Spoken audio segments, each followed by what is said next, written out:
Jadi ibu-ibu dan bapak-bapak yang dirahmati oleh Allah, gereja bukannya tidak tahu bahwa umat Islam diharamkan mengucapkan selamat Natal. Mereka tahu, tapi justru mereka menghendaki umat Islam ini melanggar akidahnya. Dengan cara yang halus seperti itu, umat Islam banyak yang terpancing.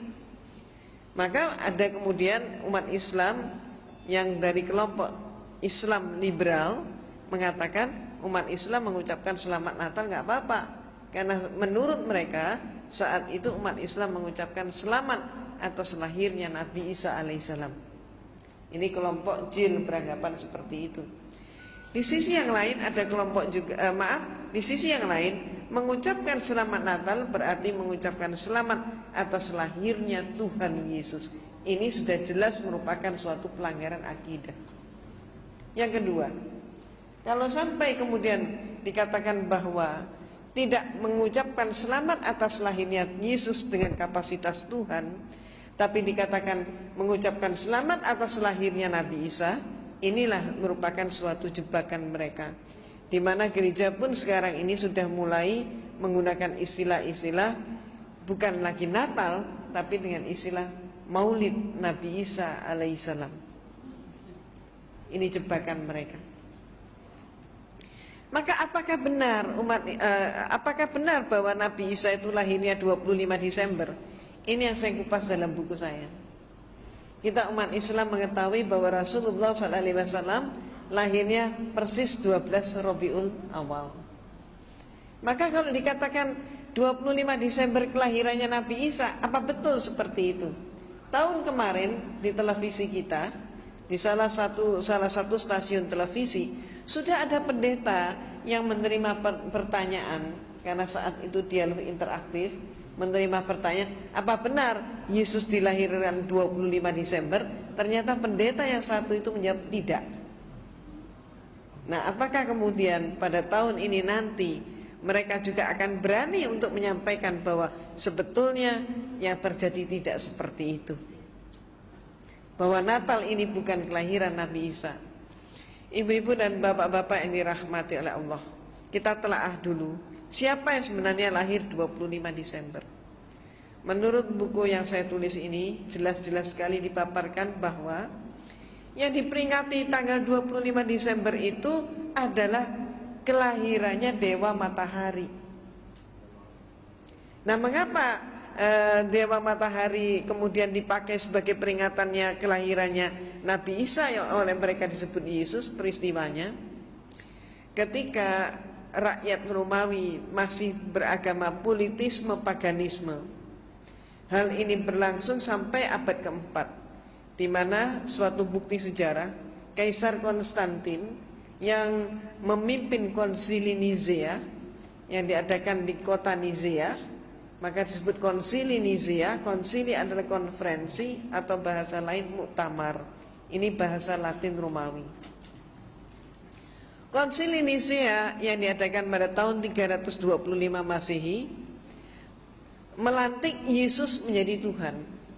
Jadi Konstantin melantik Yesus menjadi Tuhan, yang saat itu sebelumnya Yesus tidak pernah dinyatakan sebagai Tuhan. Dan sampai hari ini pun kalau ibu dan bapak mencermati seluruh Bible, tidak ada satu kalimat pun yang menyatakan Yesus sebagai Tuhan. Dia tidak pernah menyatakan sembahlah aku Tuhanmu. Hal itu tidak pernah terjadi. Kenapa? Karena fakta memang mengungkap, sejarah mengungkap Yesus dipertuhankan untuk pertama kalinya tahun 325 Masehi, dan yang melantik adalah Kaisar Konstantin. Nah, Kaisar Konstantin melantik Yesus menjadi Tuhan, memimpin konsili. Saat itu agamanya Konstantin belum Katolik. Jadi saat itu gereja masih ada satu saja, yaitu gereja Katolik. Belum pecah. Nanti pada abad pertengahan baru pecah, Katolik pecah menjadi Katolik dan Protestan. Jadi saat itu gereja yang ada hanya Katolik. Konstantin belum Katolik, dia masih politisme paganisme. Ketika terjadi kemelut pada Imperium Romawi, di mana Imperium Romawi hampir mengalami kepunahan, maka mereka pun mencari penyebabnya, para pembesar mencari penyebabnya. Apa penyebabnya? Maka saat itu kekaisaran menengarai penyebabnya adalah berbagai macam sembahan-sembahan yang mereka punyai tidak mampu mempersatukan bangsa Romawi. Jadi artinya agama mereka yang ada dianggap tidak kondusif. Maka kemudian Kaisar Romawi menerima masukan, karena dia pun sendiri telah melantik Yesus sebagai Tuhan. Dia menganggap keterangan-keterangan dari Paulus dan anak buah Paulus mengatakan ini ada sebuah agama yang mampu mempersatukan rakyat. Maka kemudian dari situlah Konstantin tertarik dengan Katolik untuk menyederhanakan Tuhan-Tuhan mereka yang berpuluh-puluh itu tadi. Termasuk misalnya yang Bapak Ibu kenal dan yang tidak asing dalam kehidupan orang-orang Romawi maupun di dalam pergaulan sehari-hari, kita kenal nama adalah Dewa Zeus yang dianggap sebagai Dewa Bapak. Bapak Ibu juga kenal istilah Dewi Jupiter, Aurora, Venus, maupun juga yang lain. Termasuk Bapak Ibu juga kenal dari film televisi atau film-film lain, Hercules termasuk itu, termasuk Xena termasuk itu. Semua itu adalah dewa dan dewi yang mereka sembah. Tidak mustahil tiap rumah mempunyai sembahan yang beda-beda. Walaupun di antara sembahan yang demikian banyak itu ada persamaannya. Di antaranya yang mereka sembah adalah Dewa Zeus. Ini yang paling populer. Selain itu juga ada dewa lagi yang sangat populer, yaitu Dewa Mitra, yang juga disebut Mitras atau disebut Dewa Ra. Ini sama, yaitu apa? Yaitu Dewa Matahari. Mereka beranggapan bahwa matahari ini adalah sesuatu yang sangat penting, dan mereka ketakutan kalau sampai matahari tidak terbit. Maka mereka menyembah matahari yang lahirnya oleh mereka ditempatkan setiap kali titik balik matahari. Jadi matahari mencapai titik balik selatan, berakhirnya musim dingin, masuk ke musim semi. Saat itulah mereka memperingati lahirnya Dewa Matahari, yang persis pada saat itu jatuhnya ditempatkan tanggal 25 Desember. Orang-orang Romawi terbiasa setiap tahun satu kali mereka pesta pora untuk menyambut lahirnya Dewa Matahari. Jadi kalau orang-orang di Cina, penanggalan Cina, tiap tahun baru itu ditempatkan dengan jatuhnya musim semi, mereka menari dan sebagainya. Tapi orang Romawi yang paling mereka peringati adalah Dewa Matahari. Karena menurut orang-orang Romawi, dewa yang satu inilah yang paling penting di dalam kehidupan. Nah, cara mereka pesta adalah laki, perempuan, tua, muda, besar, kecil keluar dari mereka rumah. Nari, nyanyi, bahkan sampai mabuk, sampai terjatuh, tertidur di jalan-jalan. Semalam suntuk mereka pesta. Ketika kemudian Konstantin melihat kepentingan negaranya, maka kemudian dia masuk dalam agama Katolik. Karena Konstantin masuk menjadi pengikut Katolik, maka dia menginginkan dengan demikian seluruh rakyatnya pun menjadi Katolik. Katolik sebagai agama negara. Tapi rakyatnya nampaknya tidak mau pindah agama. Disebabkan apa? Kalau mereka pindah agama, maka berarti mereka khawatir pesta 25 Desember ini hilang. Konstantin menangkap kegelisahan seperti ini. Maka cepatlah kemudian dia menyatakan, rakyatku, dia umumkan, pesta 25 Desember tidak akan hilang, justru akan dilestarikan. Karena Yesus lahirnya pada tanggal 25 Desember. Karena Yesus lahirnya 25 Desember menurut Konstantin, maka rakyatnya berpikir lebih jauh lagi. Oh, kalau begitu Yesus adalah anaknya Dewa Matahari. Ini oleh mereka diiyakan juga. Iya, betul katanya. Maka berbondong-bondonglah seluruh rakyat Romawi masuk ke agama Katolik. Ini sejarahnya. Maka sejak saat itu pula, maka seluruh patung-patung dewa matahari diubah namanya menjadi patung Yesus. Demikian pula kalau bapak-bapak ibu-ibu cermati itu di apa namanya, di patung-patung itu kan seringkali ada bulatan di belakang kepala. Itu simbol apa itu sebenarnya? Simbol dewa matahari. Simbolnya matahari. Di salib itu, di belakang kepala salib itu kan juga ada bulatan atau kadang ada sinar, kan begitu. Sinar atau bulatan apa? Matahari. Nah, sejak saat itulah dipakai. Nah, kemudian ibu dan bapak yang dirahmati oleh Allah, pada saat bulan-bulan ini pun, hari-hari ini pun, bapak dan ibu sudah mulai melihat di berbagai mal, di toko-toko, di gedung-gedung, mereka pakai pohon cemara. Kemudian hiasannya bagus sekali. Betul kan? Menarik sekali. Ada kemudian pakai pohon cemara penuh dengan salju. Terus kemudian ada kandang domba. Ada palungannya, di situ Yesus lahir. Ada lagi yang dengan memperagakan gua, Yesus lahir di dalam gua. Jadi sebetulnya yang mana yang benar? Yesus lahir di bawahnya pohon cemara, atau lahirnya di kandang domba, atau lahirnya di dalam gua? Yang benar yang mana? Belum lagi nanti ada hiasan Sinterklas, pakai kijang kencana itu kan. Jadi yang mana ini yang benar? Nah, ternyata ibu-ibu dan bapak-bapak yang dirahmati oleh Allah, di dalam Bible, di dalam kitab suci mereka, di situ ada 4 buah Injil di dalamnya, yaitu karangan Matius, Markus, Lukas, Yohanes. Yang memuat peristiwa tentang lahirnya Yesus hanya ada 2 Injil, yaitu Matius dan Lukas. Di dalam buku saya pun saya kutip dengan persis seksama apa kata Matius dan apa kata Lukas. Maka menurut informasi mereka, Matius dan Lukas yang sama-sama menyatakan mendapatkan firman Tuhan, sama-sama menyampaikan firman Tuhan, tapi banyak yang kontradiksi. Kontradiksinya antara lain, yang satu menyatakan Yesus lahirnya di zaman Kaisar Agustus, yang satu menyatakan Yesus lahirnya di dalam pemerintahan Herodes Agung. Konsekuensinya berarti perbedaan pendapat di antara mereka ini berarti mempengaruhi penentuan tahun 1 Masehi sebagai tahun kelahiran Nabi Isa.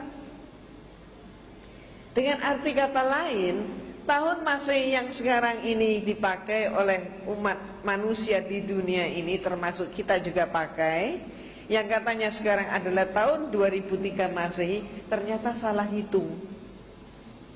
Jadi Dionysius lah saat itu yang diperintahkan untuk membuat penanggalan, ternyata salah ngitung. Cuman kesalahan yang dilestarikan. Sementara kita sendiri punya tahun baru Hijriah, tapi seringkali nggak hafal kita tahun berapa sekarang. Ya paling cuman berapa orang yang tahu, nggak semuanya. Nah, ya kalau kita semua tahu, alhamdulillah. Nah, oh baru Idul Fitri ya, karena baru Idul Fitri jadi masih ingat. Karena baru kirim kartu ya, alhamdulillah. Nah, ibu-ibu dan bapak-bapak yang dirahmati oleh Allah, ada hal yang sama juga informasi Lukas dan informasi Matius. Samanya apa? Kedua mereka menyatakan Yesus lahir di malam hari. Ketika bintang gemerlapan, dan saat itu gembala menggembalakan ternak mereka ke padang rumput tengah malam. Nah, maka informasi ini coba kita analisis. Kalau dikatakan Yesus lahirnya tengah malam, bintangnya gemerlapan, kemudian gembala menggembalakan ternak ke padang rumput tengah malam, itu artinya musim apa? Nggak mungkin salju ya. Nggak mungkin salju kan? Maka kalau tidak ada salju, kenyataannya mengapa semua hiasan yang ada memakai salju? Betul kan? Ya. Jadi kalau bintangnya gemerlapan, nggak mungkin salju turun. Itu pertama. Nah, yang kedua, Dikatakan gembala mengembalakan ternak mereka ke padang rumput tengah malam katanya. Kalau kenapa gembala kok digembalakannya tengah malam? Kenapa tidak siang hari? Semuanya lembur. Lembur. Katanya lembur saat itu belum dikenal. Kenapa? Ya kalau mereka menggembalakannya di pagi hari, siang hari, mereka tidak tahan dengan apa? Sengatan matahari di musim panas. Maka mereka menggembalakannya justru di malam hari saat musim panas. Tapi kalau musim dingin menggembalakan di malam hari, beku mereka. Jadi berarti itu saat musim panas. Perhitungan peredaran bulan, waktu, dan musim tidak mungkin saat itu terjadinya di dalam bulan Desember. Nah, sehingga pertanyaannya, siapa sebenarnya yang mereka peringati? Dan nantinya ketemu yang mereka peringati sesungguhnya adalah dewa matahari. Itu sebabnya maka kitab Yahudi mengatakan Yesus lahirnya di dalam bulan Elul. Nah, bulan Elul itu kapan? Bulan Elul itu antara Juli September, bukan Desember. Kalau kitab suci Al-Quran, maka kita simak bersama firman Allah di dalam surat Maryam. Dikatakan dalam surat Maryam bahwa Nabi Isa alaihissalam dilahirkan oleh ibunya di bawah pohon korma. Ketika pohon korma berbuah dengan lebat, maka pangkal korma digoyang, buah korma pun berguguran. Ini musim apa? Musim korma berarti musim panas. Jadi alhamdulillah ibu dan bapak, bulan Agustus yang lalu saya mendapatkan anugerah dari Allah, saya bisa berumroh. Nah, maka ketika mengadakan perjalanan ke Sharjah, maka di sana saya masuk sebuah museum. Di halaman museum itu ada pohon korma yang berbuah lebat. Dan saat itu di Saudi memang banyak sekali pohon korma yang buah kormanya pun berguguran di sekitar pohon itu. Sedang musim buah korma, pas panasnya pun sedang luar biasa. Pas panas-panasnya, antara saya di sana saat itu antara 40-50 derajat. Panas sekali. Dan kami semua yang mengunjungi museum itu dipersilahkan oleh penjaga untuk memetik buah korma dari pohonnya sendiri. Bagi orang Indonesia ini suatu yang sangat langka. Maka kemudian ketika saya petik satu buah korma, apa yang terjadi? Satu saya tarik, yang lain pun berguguran. Nah, inilah saya sangat bersyukur atas karunia Allah termasuk bisa membuktikan ayat itu. Jadi pangkal korma digoyang, buah korma pun berguguran. Padahal saat itu yang saya goyangkan, karena saya tarik adalah salah satu tangkai, ternyata semua yang lain pun ikut berguguran. Nah, ibu-ibu yang saya hormati, seluruh itu tadi jadi adalah musim panas. Dan jangan lupa seluruh Palestina, Yesus itu dilahirkan di sebuah desa yang namanya Bethlehem. Provinsinya adalah provinsi Galilea. Ini adalah bagian daripada Yudea. Yudea adalah bagian daripada yang disebut sekarang Palestina. Seluruh Palestina nggak ada pohon cemara bisa hidup. Dari dulu sampai hari ini nggak ada satupun pohon cemara. Yang ada seluruh Palestina itu pohon korma. Maka pertanyaannya, dari mana ini pohon cemara ini? Ternyata peristiwanya ketika Imperium Romawi sudah kuat kembali, mereka ingin meluaskan imperiumnya, ingin menjajah ke Jerman. Maka saat itu yang dikirim oleh Romawi ke Jerman bukan dikirim serdadu. Ini termasuk yang harus kita amati. Jadi suatu invasi terhadap suatu negara tidak selamanya lewat tentara. Jadi penjajahan pun tidak selamanya penjajahan fisik. Ini yang harus kita amati. Demikian pula yang dikirim saat itu oleh Romawi bukan tentara, bukan serdadu, tapi yang dikirim ke Jerman adalah para pastor dari kelompok atau dari ordo Yesuit. Nah, pastor ini diberi perintah untuk menyelidiki orang Jerman menyembah kepada apa, agama mereka apa. Dalam waktu singkat para pastor ini mendapatkan berita bahwa orang Jerman saat itu agamanya masih animisme, dinamisme. Yang disembah adalah dewa yang merupakan dewa sebuah pohon, yang pohon itu mempunyai bentuk yang khusus, yaitu apa? Pohon itu selalu menjulang tegak ke udara, dan sekaligus pohon itu mengeluarkan bau harum yang sangat khas. Tidak ada bau harum yang menyamai. Pohon apa itu kira-kira? Pohon cemara. Maka bau cemara itu kan khas, tidak ada yang mirip dengan baunya cemara. Nah, kemudian para pastor segera pulang ke rumah melaporkan orang Jerman menyembah dewa cemara. Maka kemudian Konstantin segera mengadakan rapat, dan kemudian hasilnya mengirim semakin banyak pastor ke Jerman. Armada pastor dikirim. Perlunya apa? Untuk menyebar ke seluruh pelosok Jerman dengan mengatakan Yesus lahirnya di bawah pohon cemara. Karena orang Jerman menyembah pohon cemara, dikatakan Yesus itu lahirnya di bawah pohon cemara, maka rakyat Jerman kemudian berkesimpulan, oh kalau begitu tidak beda antara agamamu dan agama saya, katanya. Ternyata Yesus anaknya dewa cemara.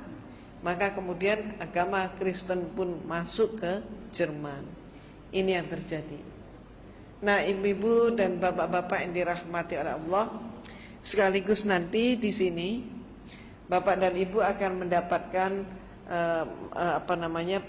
tambahan wawasan bahwa ternyata Natal itu pun baru menjadi acara resmi gereja pada abad yang ke-5. Sebelumnya tidak.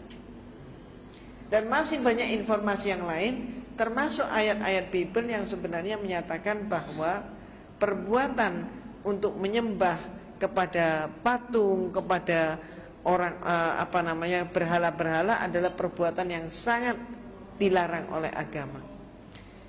Nah, dikatakan juga bahwa peringatan hari kelahiran itu tidak dikenal di kalangan mereka, tapi justru yang melakukan peringatan kelahiran adalah orang-orang yang dianggap sebagai orang-orang yang sesat, termasuk Herodus dan sebagainya, orang-orang kafir istilah mereka.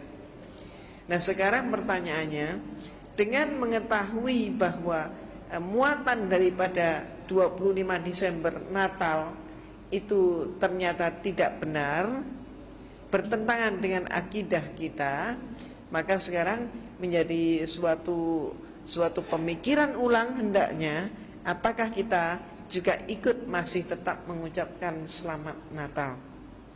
Sebab menurut fatwa MUI, menurut Buya Hamka almarhum, maka merayakan Natal ataupun berarti mengucapkan selamat Natal hukumnya haram. Mengapa diharamkan? Itu tadi sebabnya. Dan Kristen memang senantiasa berusaha untuk mempengaruhi kita umat Islam untuk melanggar akidah. Nah, ibu dan bapak, ini dahulu pemaparan saya. Silakan kita masuk dalam sesi tanya jawab terlebih dahulu.